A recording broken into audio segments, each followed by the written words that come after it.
অকশনের আগে এই mock auction নিয়ে অনেক আলোচনা হয়েছে, কারণ বাংলাদেশের ক্রিকেটার অন্তত দুজন ক্রিকেটারকে নিয়ে সেই মক অকশনে আইপিএল এর যেই আসল নিলামটা অকশনটা অনুষ্ঠিত হবে আবুধাবিতে আর মাত্র একদিন পরই। তার আগে অন্তত দুজন ক্রিকেটারকে নিয়ে আলোচনা হয়েছে 3.5 কোটি রুপি, প্রায় 4.5 কোটি টাকায় মুস্তাফিজুর রহমান সেখানটায় বিক্রি হয়েছে। তানজিম সাকিবকে নিয়েও আগ্রহ রয়েছে ফ্র্যাঞ্চাইজিগুলোর, এরকম একটা আমরা ব্যাপার দেখেছি। বাট আমার কাছে যে আপডেট রয়েছে এবং যে স্পেকুলেশনস গুলো রয়েছে আমাদের ক্রিকেটারদেরকে নিয়ে, সেই আপডেটের সাথে স্পেকুলেশন মেলালে আসলে ঘটনা অনেকটা সেরকম ঘটতে যাচ্ছে বলেই মনে হচ্ছে। এবং এই আলোচনাটা আমি একদমই, এই কন্টেন্ট আমি একদমই টু দ্য পয়েন্টে এবং according to the need of those franchise যারা আসলে আপকামিং নিলামে অংশগ্রহণ করবে সেই আলোকে করতে চাই।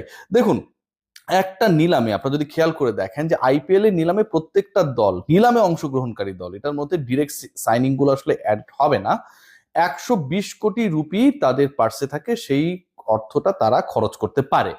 মেগা নিলামে আমরা দেখেছিলাম যে অনেক ক্রিকেটার উঠেছিল, শেষ পর্যন্ত বাংলাদেশে কোনো ক্রিকেটারকে সেখানটায় নেওয়া হয় নাই।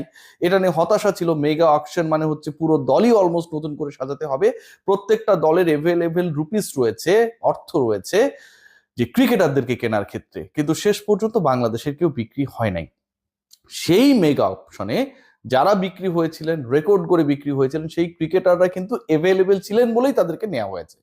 বাট মিনি অকশনের সবচেয়ে ইম্পর্টেন্ট পার্ট যেটা, এখানটায় অনেক big cricketer, big names, hitters or wicket taker যেটাই আমরা বলি না কেন, they are not that much available, কারণ ম্যাক্সিমাম ফ্র্যাঞ্চাইজি তাদের মূল দলটাকে ধরে রাখার চেষ্টা করেছে।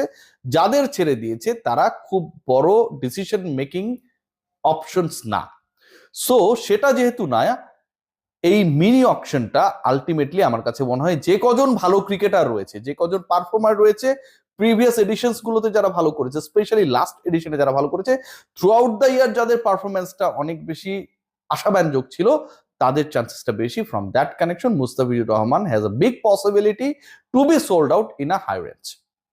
কেন এই ডিসকাশন করছি এবং কেন আজকে ট্যাগ লাইনে বলছি যে মুস্তাফিজের দল পাবার ক্ষেত্রে বা মুস্তাফিজকে দলে ফেরানোর ক্ষেত্রে কলকাতা তো আসলে এক পা দিয়ে রাখবেই, এবং একই সাথে এখানটায় চেন্নাই সুপার কিংস কম্পিট করবে, এবং ইন্টারেস্টিং ইন্টারেস্টিং পার্ট যেটা, যে দিল্লি ক্যাপিটালস, যেটা তার সবশেষ আইপিএল এর দল ছিল, তাদেরও একটা বড় রোল থাকবে। এই তিনটা ফ্র্যাঞ্চাইজি আলটিমেটলি মুস্তাফিজকে নিয়ে আমার কাছে মনে হয় বিট করবে, এবং 3.5 কোটি রুপিতে মুস্তাফিজ কোন একটা দলে চলে গেল, মক অকশনে যেটা আমরা দেখেছিলাম, আমার কাছে মনে হয় রেটটা সেটা ছাড়িয়ে যেতে পারে।